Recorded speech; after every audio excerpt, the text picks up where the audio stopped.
ருத்ரப்பிரயாகை இமயமலையில் 2 நதிகள் சங்கமிக்கும் இடம். மந்தாகினி நதி, கேதார்நாத்தில் இருந்து வரும் மந்தாகினி நதி அலக்நந்தாவுடன் இணையும் இடம்.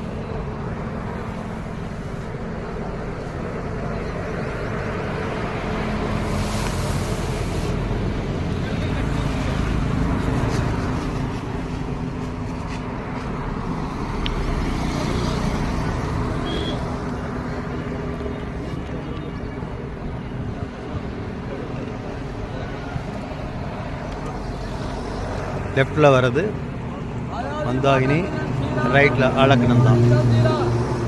அலக்நந்தா வந்து மிகப்பெரிய நதி, பத்ரிநாத்லேருந்து வருது. அதோடு தான் எல்லா உபநதிகளும் கலக்கும். நன்றி.